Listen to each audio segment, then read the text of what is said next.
আজকে এই সভাটি আপনারা জানেন আমাদের জন্য অত্যন্ত গুরুত্বপূর্ণ ছিল। এটার আমাদের সম্মানিত সাত কলেজের অধ্যক্ষবৃন্দ এবং বিশ্ববিদ্যালয় প্রশাসন আমরা একসাথে আজকে বসেছিলাম। আমাদের দীর্ঘ সভা হয়েছে এবং অত্যন্ত গুরুত্বপূর্ণ কিছু সিদ্ধান্ত হয়েছে। আমরা এই মুহূর্তে সিদ্ধান্তগুলো আপনাদেরকে লিখিত আকারে উপস্থাপন করব, যাতে আপনাদের রেকর্ডিংয়ের সুবিধা হয় এবং আমারও যেন ভুল না হয়, কারণ সিদ্ধান্তগুলো মৌলিক গুরুত্ব আছে এবং এগুলো আমাদেরকে বাস্তবায়নের পথে অতি দ্রুত কাজ শুরু করতে চাই। আপনাদের সবার সহযোগিতা কাম্য। বাকি অংশটুকু আমি একটু পড়ে শোনাচ্ছি, যাতে আপনাদের রেকর্ডিং এবং আমারও বলতে সহজ হয়। ঢাকা বিশ্ববিদ্যালয় প্রশাসন অধিভুক্ত সরকারি 7 কলেজ বিষয়ে অনাকাঙ্ক্ষিত ঘটনায় ইতিমধ্যেই আন্তরিকভাবে দুঃখ প্রকাশ করেছে এবং সকল মহলকে ধৈর্য ধারণ, সম্প্রীতি এবং সৌহার্দ্যপূর্ণ সম্পর্ক বজায় রাখার জন্য ঢাকা বিশ্ববিদ্যালয় এবং অধিভুক্ত সরকারি 7 কলেজের শিক্ষার্থীদের প্রতিও আহ্বান জানানো হয়েছে। আজকে 12:30 12:30 আজকে 27 জানুয়ারি সোমবার অধিভুক্ত সরকারি 7 কলেজের সম্মানিত অধ্যক্ষগণের সাথে উপাচার্য অর্থাৎ আমার সভাপতিত্বে বিশ্ববিদ্যালয় প্রশাসনের অতি জরুরি একটি সভা অনুষ্ঠিত হয় উদ্ভূত পরিস্থিতির পরিপ্রেক্ষিতে, এবং সভায় সার্বিক বিষয়ে বিস্তারিত আলোচনা করে আমরা নিম্নলিখিত সিদ্ধান্তগুলো গ্রহণ করেছি।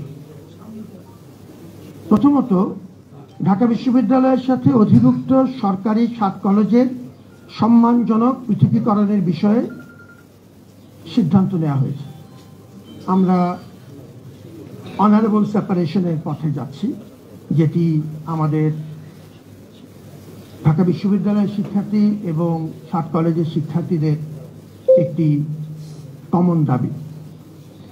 অধিভুক্ত সরকারি 7 কলেজের শিক্ষার্থীদের ভর্তি কার্যক্রম এই সিদ্ধান্তের আলোকে পরিচালনা সংক্রান্ত পূর্ববর্তী যে সিদ্ধান্ত আমরা নিয়েছিলাম সেটি পরিবর্তন করে আমরা 1 বছর এগিয়ে এনে এবছর থেকেই অর্থাৎ 2024-25 শিক্ষাবর্ষ থেকেই ঢাকা বিশ্ববিদ্যালয়ের অধীনে আর ভর্তি না নেওয়ার ব্যাপারে সিদ্ধান্ত গ্রহণ করা হয়েছে।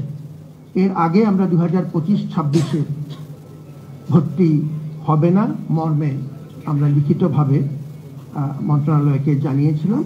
এখন সেটি আমরা 1 বছর এগিয়ে এনে এবছর থেকেই অর্থাৎ এই মুহূর্ত থেকেই সেটি কার্যকর করবার ব্যবস্থা সিদ্ধান্ত নিয়েছি এবং কার্যকরী ব্যবস্থা নেওয়া হবে। শিক্ষার্থীদের দাবি অনুযায়ী 29 ডিসেম্বর 2024 তারিখে শিক্ষা মন্ত্রণালয় কর্তৃক গঠিত যে উচ্চ পর্যায়ের বিশেষজ্ঞ কমিটি 2024-25 শিক্ষাবর্ষ থেকে পরবর্তী শিক্ষাবর্ষের কার্যক্রম পরিচালনার জন্য সভায় জোর সুপারিশ করা হয়। এই কমিটিকে আমরা অনুরোধ করছি আমাদের পরবর্তী কার্যক্রম শিক্ষা কার্যক্রম তাদের মাধ্যমে পরিচালনা করবার জন্য তারা যেভাবে সিদ্ধান্ত নেবে, এবং এই ক্ষেত্রে ঢাকা বিশ্ববিদ্যালয় প্রশাসন পূর্ণ সহযোগিতা করবে কমিটি। 2024-25 শিক্ষাবর্ষ থেকে শিক্ষার্থীদের দাবি অনুযায়ী আসন সংখ্যা ও ভর্তি ফি নির্ধারণ সহ যাবতীয় বিষয়ে মন্ত্রণালয় কর্তৃক গঠিত যে বিশেষজ্ঞ কমিটি তারাই সিদ্ধান্ত গ্রহণ করবে।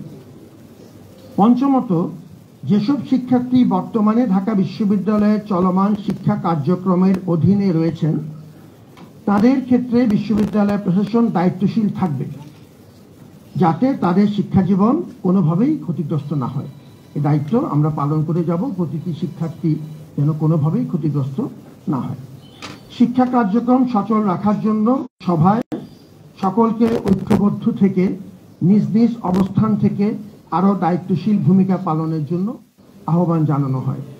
আমরা একটি ক্রান্তিকালের মধ্য দিয়ে যাচ্ছি, আমাদের সকলের ঐক্য প্রয়োজন এবং আপনাদের সকলের সহযোগিতাও এর জন্য একান্তই কাম্য।